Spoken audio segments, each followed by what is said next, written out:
If you're afraid of spiders, this video might be too scary for you. But if you have the courage to watch until the end, you will be amazed. Henrique was never afraid of insects. When he bought the small house in the Santa Adelia neighborhood, he thought the noise in the attic was just rats. The wooden beams creaked, especially on damp nights. Old houses are like that, he told himself, trying to ignore the faint rustling that seemed to come from inside the walls. In the first few days, the sound was sporadic, a creak here, another there. Then came the rustling, the sound of something dragging, light, quick, organic.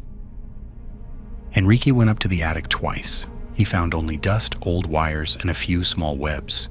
He cleaned everything, sprayed insecticide. But the sound continued. At night, lying in bed, he heard the noise changing position, as if something were slowly moving across the ceiling, above the bedroom, then the kitchen, then right over his bed. The ceiling vibrated, almost imperceptibly.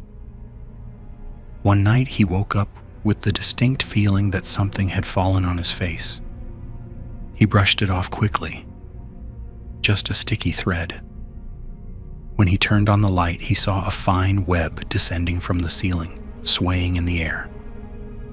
And in the corner, almost invisible, a tiny spider slipping through a crack in the wall. In the following days, spiders began to appear in unexpected places. Inside the closet, behind the mirror, between the keys of the computer keyboard. Small at first, brown, fragile, almost harmless. Henrique killed them with his slipper, furious. But the next day, there were always more. He began to notice small reddish marks on his body, bites maybe. Some itched, others throbbed. Sometimes he woke up with the sheets stained with tiny spots of dried blood. He decided to open the attic one last time.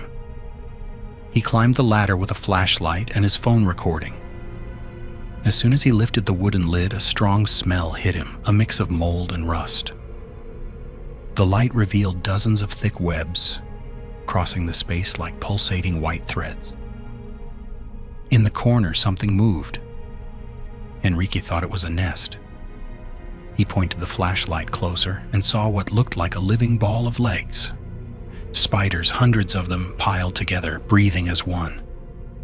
He stumbled back, dropping the flashlight. When he picked it up again, the mass was gone. But something new hung from the ceiling. A skin, thin, translucent, as if something had changed shape. After that night, Henrique couldn't sleep anymore. He sealed the attic with new boards, spread poison, left the lights on. Even so, the noise returned. But now it seemed to come from inside the walls. And the marks on his body got worse. While showering, he felt small lumps under his skin. One of them moved, as if something were crawling inside. 3 days later, the neighbor called the police. They said the smell was unbearable. When they broke down the door, they found the floor covered in thick webs and Henrique's body sitting on the chair, motionless, his face turned toward the ceiling. From his mouth, according to the report, hung a single white thread, still wet, attached to a crack in the plaster. In the attic, between the beams, they found something that looked like a human cocoon, empty inside but with clear marks of hands pressing from within, as if someone had tried to get out. And you, are you afraid of spiders? Do you have a creepy story to share with us? Feel free to use the comments section. And don't forget to like this video and subscribe to the channel for more stories like this. See you next time.